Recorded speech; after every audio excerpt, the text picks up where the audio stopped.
کہ جو بخل ہے یہ برائی کی صفت ہے۔ تو جب حضور صلی اللہ علیہ وآلہ وسلم کا اسم گرامی آتا ہے تو ہم پہ یہ لازم ہو جاتا ہے کہ ہم حضور کی ذات اقدس پہ درود بھیجیں، اور یہی چیز ہمیں حضور کے نہ ماننے والوں سے ڈسٹنکٹ کرتی ہے۔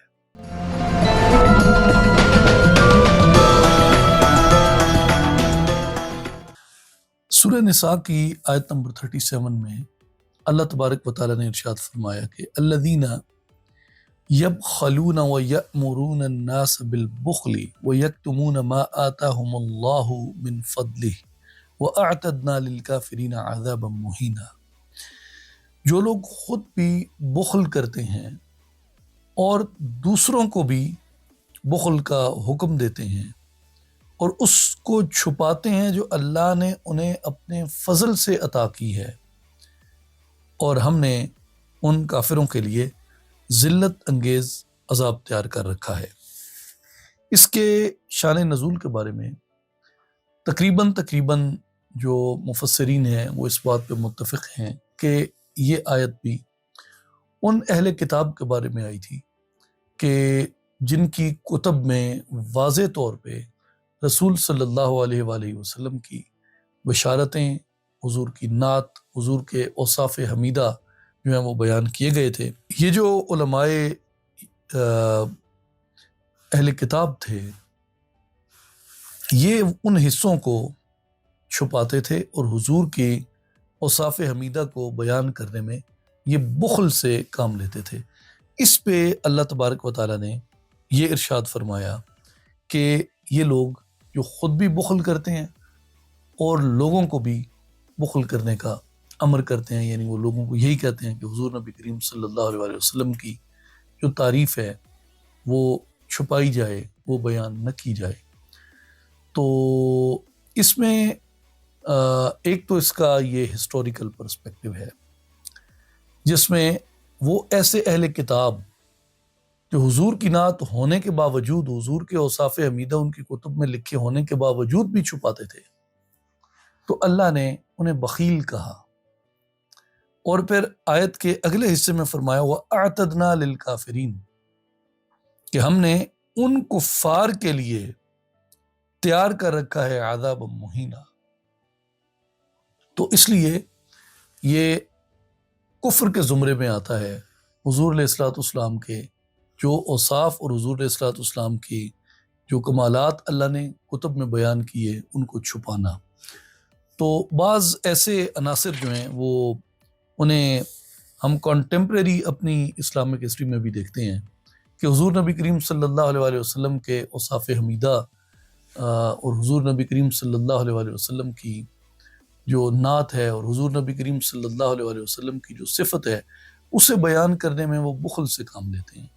تو جو بھی اس طرح کے بخل سے کام لیتا ہے اور حضور نبی کریم صلی اللہ علیہ وآلہ وسلم کی وہ شان اور حضور کے وہ فضائل اور حضور کا وہ کمال جو آپ کو اللہ کی بارگاہ سے عطا ہوا ہے اسے جو بھی چھپاتا ہے وہ اس آیت کے تحت اپنا انجام دیکھ لے کہ کس طریقے سے اللہ تعالیٰ نے حضور کے معاملے میں بخل کرنے والوں کو کس طرح کی وعید فرمائی ہے۔ پھر اس میں بخیل کی اور بخل کی ایک اور تعریف بھی ہمیں جامع ترمذی کی ایک حدیث پاک سے ملتی ہے جسے سیدنا علی کرم اللہ وجہہ نے بیان فرمایا کہ حضور نبی کریم صلی اللہ علیہ وآلہ وسلم نے فرمایا کہ البخیل الذی من ذکرت عندہ فلم یصلی علیہ،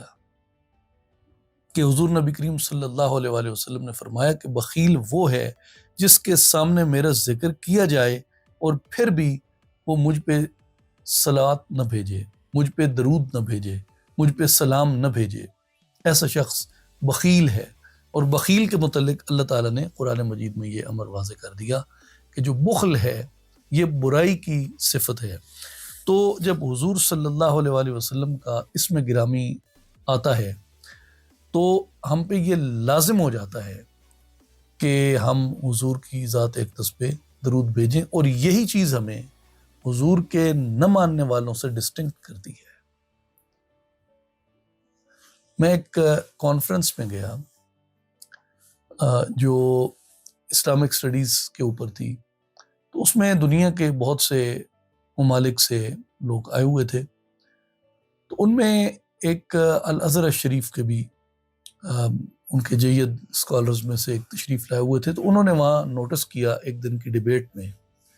کہ یہاں پہ بہت سے ینگ اسکالرز جو آ رہے ہیں، اور اسپیشلی جو وہاں پہ جو یونیورسٹی ہوسٹ کر رہی تھی اس کے جو اسٹوڈنٹس تھے، تو ان میں کچھ لوگ ایسے تھے جو پروفٹ کہہ کے آگے بڑھ جاتے تھے، پروفٹ کہہ کے آگے بڑھ جاتے تھے. تو وہ جو الازہر شریف کے اسکالر بیٹھے تھے، مجھے یاد ہے وہ بڑے مضطرب ہو گئے، مضطرب ہوئے یہاں تک کہ انہوں نے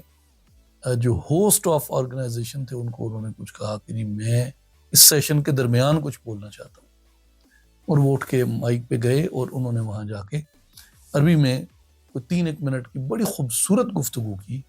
اور انہوں نے یہ کہا کہ یہ ہمارے اسلامی کلچر کا حصہ ہے اور یہ ڈیوائن کلچر ہے کہ جب حضور صلی اللہ علیہ وآلہ وسلم کا اسم مبارک آئے آپ کی ذات اقدس پہ، آپ بے شک اختصار سے پڑھیں، یعنی علیہ السلام کہہ لیں، نبی علیہ السلام نے فرمایا آپ اختصار سے کہہ لیں، مگر سلام آپ کی ذات اقدس پہ ضرور پڑھا جائے. اور وہ جیسے اس سے پہلے بھی ایک گفتگو میں یہ بات ہو چکی ہے کہ اب لوگوں نے شارٹ کٹ بنایا ہوا ہے سواد لام عین میم، حضور سلام نے فرمایا. اب سلام کوئی لفظ ہے ہی نہیں، اور میرے نزدیک یہ ایک نیگیٹو کونوٹیشن، اس لیے سلام نہیں کہنا چاہیے، یا اور اس طرح کا لفظ نہیں کہنا چاہیے جو ہمیں درود کا شارٹ کٹ لگتا ہے. یعنی اس میں تکلیف کیا ہے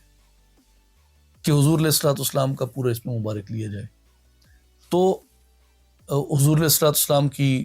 ذات اقدس پہ پورا درود و سلام پڑھا جائے، اس میں تکلیف کیا ہے؟ میں ایک مکالماتی سی بات عرض کرتا ہوں کہ ایک شخص ہے، وہ کتاب لکھتا ہے اور پوری کتاب میں وہ سواد کا نشان لگا دیتا ہے یا سلام لکھ دیتا ہے. جناب آپ نے یہ کیوں کیا؟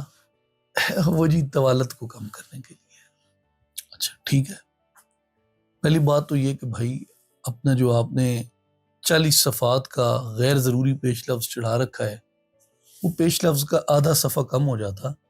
تو پوری کتاب میں کم از کم درود پاک تو پورا لکھا جاتا حضور کے اسم گرامی کے ساتھ. دوسری بات یہ ہے کہ یہ آپ نے کتاب کیوں لکھی ہے؟ وہ جی لوگوں کو تاکہ رہنمائی ملے، تاکہ لوگ اس سے استفادہ کریں. لوگ کیا استفادہ کریں اس سے؟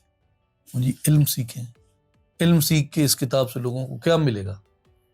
وہ جی یہ کتاب لوگوں کو دین کی طرف اور رسول اللہ کی طرف رغبت دلاتی ہے صلی اللہ علیہ وسلم، حضور کی طرف رغبت دلاتی ہے. اچھا حضور کی طرف رغبت دلاتی ہے، حضور کی طرف رغبت سے کیا ملے گا؟ وہ جی ایمان کو تقویت ملے گی. یار حضور کی طرف لانے کے لیے کتاب لکھی ہے، اور منتہائی مقصود یہ ہے کہ بندہ کثرت سے اللہ کا ذکر کرنے والا اور کثرت سے رسول صلی اللہ علیہ وسلم پہ درود بھیجنے والا بن جائے، اور اس میں آپ نے درود ہی کو کاٹ رکھا ہے.